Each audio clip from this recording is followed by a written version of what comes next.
I'm just one bum bag away from looking a lot like The Rock. Hi, my name's Jonny, and today we are checking out the ZVA 4P MF from Vola Guitars.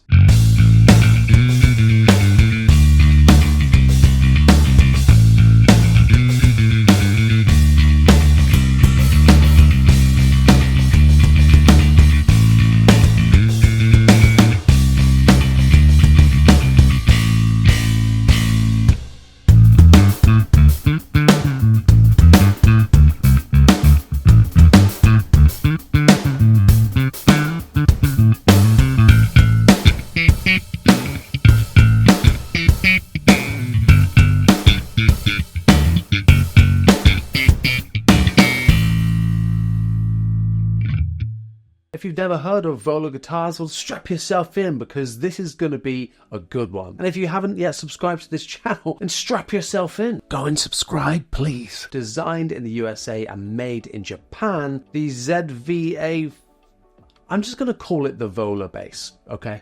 It's the only bass that they do that isn't a signature model. This is the first ever Vola I have ever had my hands on. And my God, am I glad that I've got this in my hands right now, because this is insane. But before I tell you why, Vola have sent this to me, so therefore this video does class as an ad, although there's been no financial compensation to make this video. They've not paid me anything.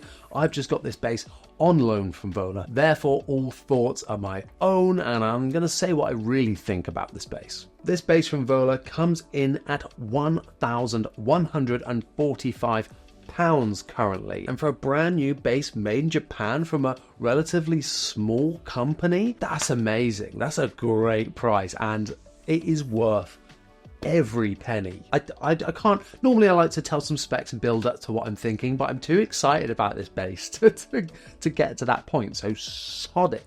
I'm breaking the norms, and we're just going to tell you what I think straight away, because that's what you're here for. Right at the top, we have got Vola's signature kind of pointy headstock design with these Goto tuners. And then next to the Vola logo, it says here in text, the voice of life and arts. And I think that's an amazing slogan. I don't know if that's actually what Vola means, but I like that they've taken that meaning from it. I always thought it meant vagina. Now, this bass is packed full of premium features that I really love, starting up the top of the headstock with this kind of 3-string string tree. We've got a modern C-shaped neck. It's a satin finish on the back. We've got no spiral fret edges. It is just a dream. Feel that. It's got that nice roundness that fits so well in your hand. It's not too big, not too small. It's a real Goldilocks neck. Moving up to the older body, this one is in candy apple red. It does also come with a charcoal frost finish with a taut pickguard, which is, beautiful. Go and check out Patrick Hunter's video where you can see that in action. But now you'll see the shape of the body is kind of like a combination of different bases. It's kind of given like Ibanez vibes with those slightly pointier horns, and then very much a Dingwall thing with the notched body here by the strap. Like, look at this amazing groove here where your hand can go to help you access those upper frets, which I shall not be doing. The bass doesn't feel too heavy to me either. It comes in at 6.8 pounds. Now, I will say that aesthetically, I'm not super sold yet. I think the horns are too thin. I like this. I didn't like this at the start, but I've really come round to this now. It's different from your average kind of Fender copy, so it is giving you something slightly different, which is always good. But I'm not totally sold by the looks of it. It's certainly a grower and not a shower. But that's personal preference at the end of the day. You can choose to have the strings in the bridge or through the body to help with sustain. Obviously, we have a traditional PJ setup with Vola's own pickups and combined with Vola's own 3-band preamp powered by the 18-volt batteries in the back. Now let's talk about the knobbage. Volume, pickup blend, bass, middle and treble, and then a switch to go between passive and active mode. In terms of build quality, honestly, in like classic Japanese fashion, everything feels absolutely spot on. But how does it bloody sound? As well as listening to the DI tone, we're also going to be listening through the Line 6 HX Stomp with the Galleon Kruger head and the Ampeg SVT 8x10 cab. But first, this video is sponsored by Copenhagen. They have very kindly sent me these amazing looking wall hangers to check out. I was really taken back by their beautiful looks and slick engineering. How we're going to go from bass playing Jonny to DIY Jonny. Oh, I love screwing. Oh, yeah. Oh. My partner told me that I was only allowed the amount of basses that I could fit on the wall, so I've managed to cheat the system by extending it with the hang with me. They've also sent me this super sleek looking headphone holder, which is so handy because I'm always losing my headphones whilst making videos. Make sure you go to Copenhagen.com and use the code Jonny10 for 10% off your order.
If you like this bass, you can find in the description of this video all the details you need to get 5% off of your order of this. And when you do that, I get a little kickback of money from Vola.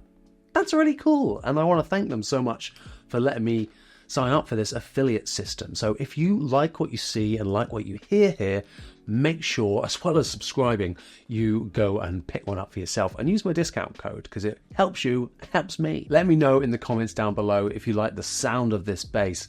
Personally, I think it's awesome. A lot of the times with active basses, I find the passive sounds are just like so boring and you just wouldn't use them when you've got that active circuitry. This bass sings in all settings, I think. It just sounds brilliant, and for really, really full and fat sound. And do you know what this bass does as well?